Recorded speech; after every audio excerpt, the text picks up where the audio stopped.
Welcome back to the Lovin Dubai show. Today's guest is Haifa Bessio, aka Fly with Haifa. Today we're talking about her stand for Palestine, her journey to the Palestinian border to bring Palestinians back to the UAE. What an incredible story. Thank you so much for being here. We're so excited to have this chat. Thank you, guys. Thank you for coming. Thank you for having me. Oh, we should thank you a lot, of course. But before, I want to ask you a question. You visited the Palestinian border to help bring Palestinians to the UAE. Yeah. Can you describe your journey and how was it like? Of course. First of all, I just want to say that I'm actually not going to sit here and take credit for this mission because I was lucky to be able to be on that flight that brought people here. And since the war started, I was just dreaming about Gaza every single day and my people. I'm originally from there, never managed to visit. So I was honored, I was lucky, I was just simply on that flight to be with them. And we came back. And it's, one of the initiatives to bring people to the UAE and get treatment. So a lot of the patients in the flight are cancer patients. We flew in, it was a big flight, it was empty-ish, some empty seats, but it was filled with a lot of doctors, nurses, ICU doctors, hospital empty beds, and then on the way back it was filled with these heroes. I really think the people of Gaza are supernatural beings, amazing, teaching us all around the world so much. So we got to fill the flight with them, and it became like a flying hospital on the way back. And it was just beyond anything I expected. Their grace, their kindness, they were giving me their own blankets because it was cold. They were helping me coming out of war. They were sweet and strong and calm. So before we kind of jump into your own personal experience, we share the stories of the UAE helping Palestinians come here, but what do you just have an overview of what that situation looks like in terms of maybe numbers, or how did you get involved with the process? I guess I was chosen. Maybe it's the prayers or the heart longing also that helped. A few people did. And we were on it. And a lot of people are actually still in the UAE, in the humanitarian city in Abu Dhabi, where they're getting support. They get support, they send me their pictures, wearing new dresses, going to the mall. They have daily trips to go to the mall. So I'm yet to visit that. I'll definitely let you guys know because again, I think anything the people of Gaza touch turns really special. We are seeing what they are doing to the world. And I can share more about that. I'll wait for the other questions. I know I can sometimes. Can you describe the scene maybe on ground when you arrived? And what was it like, I guess, meeting people for the first time? When we got there, I think the human urge is just to run and see humans. I was 40 minutes away from the border and I couldn't really go. There's sadly, we live in a world where some things get political or there are borders and that stops you. So I couldn't do that urge that, what my heart wanted was to follow them. So I had to just be there and wait till they are able to leave the ma'bar. What is that? A border? A border, yeah. The border and come closer to us. And by the way, everybody, the pilot, the staff on the plane, everyone, it's we are waiting to see our heroes. Everyone is waiting. Did they come? Did they come?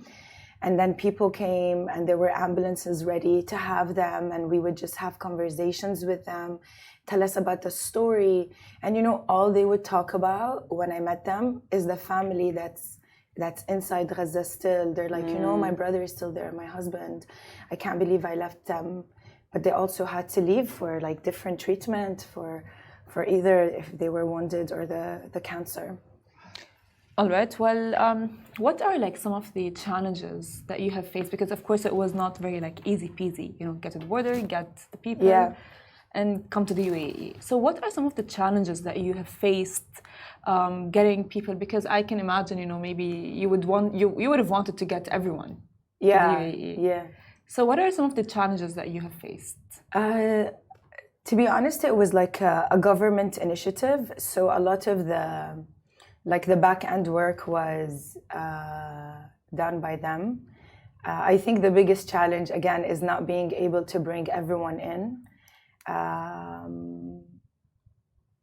And I remember it was just like really cold in there. So I was imagining how things are for a lot of people who are now in tents. Like it's a rough, physical situation. And I think the most challenging thing is to see the sorrow in their eyes of leaving some family behind. I think these are people more than any people in the world who just want to see their people be okay and safe. They're simple. And they're being also very smart, and so many geniuses come out of there. And I would say that was the most challenging thing, not being able to take everybody. And maybe for me personally, the most challenging thing is that when these videos came out, a lot of people would message me that they need support and help. And I'm like, it's really not in my hands. And I wish there's more that I can do. But I'm sure so many of us feel helpless. And that feeling is really difficult to sit with, seeing fellow human beings get bombed and get treated in such injustices and denied aid and food and water, and us not being able to do what we want. It's very distressing, and it's very new maybe to all of us to witness a live genocide take place. It's confusing. It's also confronting. What parts of me do I need to enhance to show up better? How am I showing up for the future as a Palestinian, as an Arab, as a human being? So I think all of us went through these processes. For me, I remember like the first month I couldn't get out of bed. It was really like, I think the whole world going through a big awakening. And sometimes they say before the light comes in, it gets really, really dark. Or at least that's one thought I'm telling myself, at least to make myself feel better or stay patient. I just want to say that something amazing that happened when I got to the border. I was with the kids. I'm like, I just want to be useful. I'm just here. So I was like playing with the kids. And then someone just like ding, ding, ding did this to my shoulder. And I look back, and by coincidence, I find out that she's my mom's cousin who was chosen to also leave the country. And I had no idea. And she just hugged me and was crying. She's like, Haifa, you have no idea what we just experienced. And it was a moment of, I couldn't tell if I was dreaming or imagining or hallucinating or if it's reality. But I got, like, there was family also there. Wow. That's beautiful. It was interesting because I think that feeling of helplessness that you've described is so similar for a lot of people who are going through the same.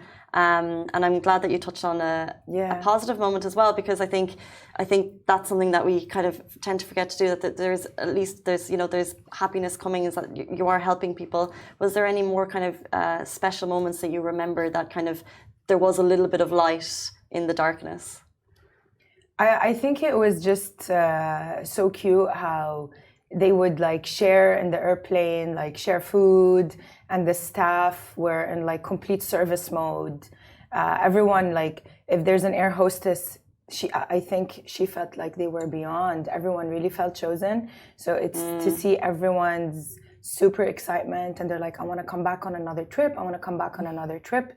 I think it's not only the people on the flight that were chosen who were to leave Gaza, but also the people who were to help them were as lucky. And just hearing their stories, like I remember a girl told me that her phone was bombed and she really wants another phone or iPad. And I met a six-year-old twins, a girl and boy, and the girl and her mom was like, my girl is a YouTuber. I'm like, what kind of YouTube? She's like, dance. So she would keep showing me the dance, and we stayed in touch. So now they keep sending me like videos of her dancing. So like Mahmoud Darwish says, على هذه الأرض ما يستحق الحياة. On this land, This land is worthy and deserves life, so much life. Palestine is a very sacred place historically, religiously, and so much, and people just want to live. Sadly, this land holds a lot of conflict. This is how much life needs and wants to be there, and hopefully the people of Palestine get to live it one day, because so many people, other generations like me, didn't really get to breathe. Like, what does it feel to have a country, my people, everybody speaking Palestinian? I can go and eat kak utsi, I can go and buy my things without being threatened, without your heart being squeezed from the stress and injustices and seeing guns, around, because that's what I saw when I visited. It's not only in Gaza, let's not forget all of Palestine that's going through this suffering as well. And I really hope within my lifetime I get to see this stop, because these people just want to live على هذه الأرض ما يستحقوا الحياة, and this land deserves to hear the sound of peace and birds instead of bombs 24/7. Enough is enough, really. Wow, you're very knowledgeable, I must say, and you speak so well, mashallah, and inshallah you actually will soon visit Palestine without bombs, and you'll be able to just like do all of the things that you would do. So of course, you know that Bella Hadid posted your speech, because you do speak so well. I mean, Casey, I have goosebumps. I hope that for your people. Inshallah. There's no words. Yeah.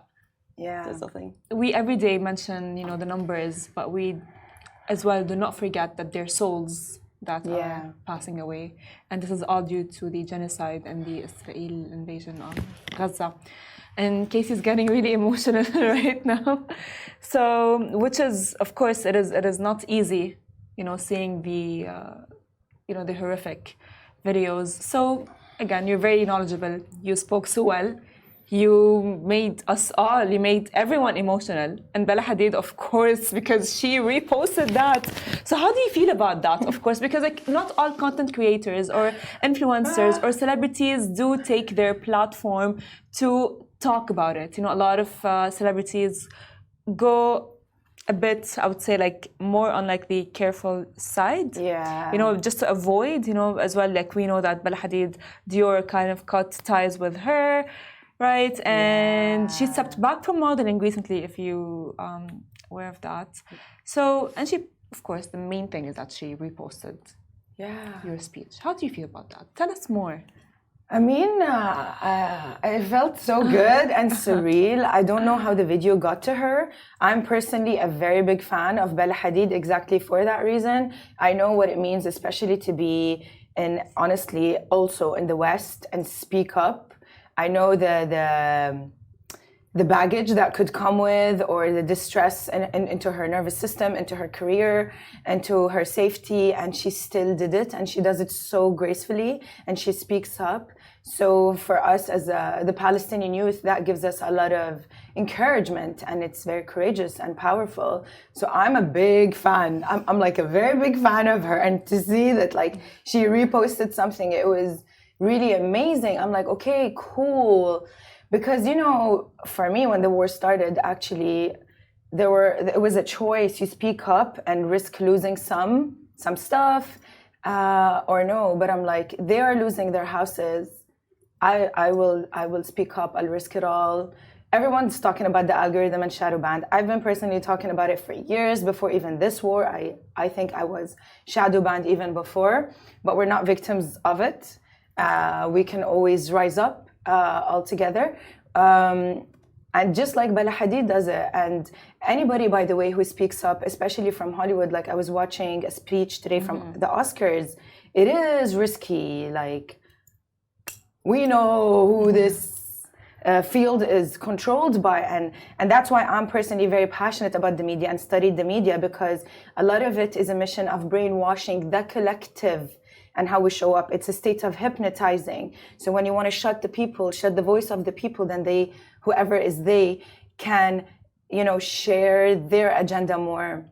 And this is a state of hypnotizing the people. We see something, we're like, oh yeah, that's trending. That's what everyone is saying. Let me be that. Oh, zombie mode.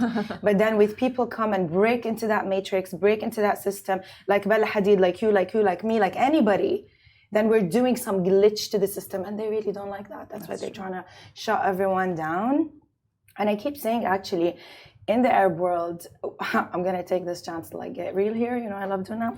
In the Arab world, we say we want to be strong. We say we want to rise up. We are strong. We are rising up, but we also need to unite more. So if we see creators speaking up, then we do need the audience support and we need brand support. I have been told, oh, this brand doesn't want to, let's say for now, work with you because you're very outspoken about Palestine. Maybe post on the stories, but not really on the feeds. Why should I hide speaking for the truth?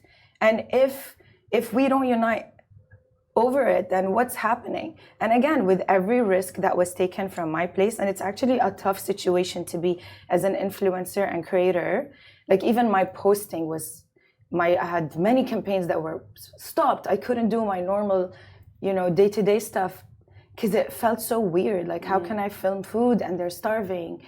It's just like I never reached or experienced what I experienced since 10 years, since I started. And the risk is honorable. The sacrifice is honorable. Because what am I sacrificing? They're sacrificing their bodies and homes. What is that next to them? True. It is a really unique situation, I believe, that influencers and content creators are in. And you speak of unity, and you touched on brands, and you also spoke about unity and, you know, audience support. Have you been surprised by the reaction of your community, the good and the bad? What has it been like, and has it surprised you? Actually, it was whenever I spoke up about Palestine, it was very supportive by a lot of people. And for me, before I post anything about Palestine, it's such a slow process on my end, in my head. And I even talked to like my team about it. Like, why am I posting this? Is it for ego or to show up as a hero or what? I mean, there's so much. It's not only not speaking up, but why am I speaking up and in what way? And But whenever I did, and managed to, because it's a bit tough for me to like speak about it. Sometimes very easy and sometimes very confused. Like, and I'm just being honest about how it feels. It was, the videos were seen by people a lot. Was my intention for them to like go viral and bring a lot of people? Like when I posted that video that went crazy viral, I had no idea that it would. Even when I went in the very beginning, I was like, oh, should I film? I don't have anyone to help me film. The mics weren't working. I'm like, I'm just gonna connect, and maybe just take some shots to share the beauty of these people with the world. And that's the process of what happened. The tough situation is when a lot of brands that honestly we work with and have signed yearly contracts with are on the list, and people say you should boycott them or something. Some of them are not super direct into the boycott things, but then how can we get out of the yearly contracts? Or some things you say no to, at the same time it's our living. So it's like we're in the middle. If you say something right or wrong, like it's an interesting situation to be in. And at the same time, it was very awakening for me to like, you know, we have al-mu'min al-qawi khayrun min al-mu'min al-da'if. Like it brought up, which means a strong believer is better than a weak believer. So it was a question for me of how can I be stronger, have branch out into other businesses where I'm not only reliant on this, and face that fear of maybe I'll fail, maybe that, and just get into it. So I think it was an activation for so many of us. And my biggest dream is to go back to Gaza and help rebuild it. Even if I open a center for hugs, I'm happy with that. Honestly, like I just want to go there. I got to travel all around the world, and I'm sad I never got to visit my family's hometown, Gaza. We'll go in one day. So, how can you say? Of course, you know, like going to the border and getting the people from Gaza to UAE, for sure must have changed something in you. How did it change? What did it install in you? Something that was not there before. I think it reminded me of the importance of grace, because of how they were, how they walked to the plane, Sometimes you would imagine people coming out of such a situation, even eating each other or like, but they were really in their grace, like king, queen energy, everyone. So it just instilled some calmness, some sabr, some patience, togetherness, and again, my people kind of feeling. I talk a lot about diversity and that we're all one, we all have red blood. And maybe a part of course, that's so true. And a part of it was a defense mechanism because I was denied, like, in a way to easily go back or live in the country. And with them, us breathing the same air felt like connecting to my roots. I'm definitely so much more connected to my roots. Yes. That I don't know if you felt that way as well. And I don't know if you've connected to the Palestinian Arab roots. You know what's the biggest difference I've seen? In my travels, when I used to travel before the war, and I used to walk in the street or I'm with a driver going somewhere and they're like, where are you from? I'm like, Palestine. They would go like, wait, Pakistan? I'm like, no, Palestine. They're like, wait, where's that? And I'm like, you know, Jordan, Egypt. I try not to mention the other country. We're there. And I take it as a chance to spread the awareness. And they weren't sure. And after the war, I've traveled to Africa. I've traveled to Zanzibar and Bali. And whenever I mention I'm from Palestine, it's like the whole street gets goosebumps. Their body language changes. They stand in front of me. Sister, I'm so sorry. I'm with you. I want to be with you. Yes. Oh my God. No, she's from Gaza. She's from Palestine. Everyone shows up. I'm like, what is happening? It's surreal. I really got to experience the difference before and after. That's why I think the whole world, the whole history, I think, is going through a before and after of this war. But I really hope it stops here, because these people do not deserve to be the victims of our awakening. That's true. Such powerful words, and unfortunately that brings us to the end of our interview, but thank you for being so brutally honest in terms of everything that you've experienced personally and also for standing up for Palestine. Thank you for your time this morning. Really appreciate it. Thank you. I really enjoyed it. Thank you so much for having me and, you know, opening your platform too to talk about this, because Lovin Dubai was also really one of the platforms using their voice for that cause. So thank you. Thank you to the whole team. Thank you to the team. Thank you, Farah, for joining us today. And that brings us to the end of the show. We're back with you tomorrow morning, same time, same place. Bye-bye.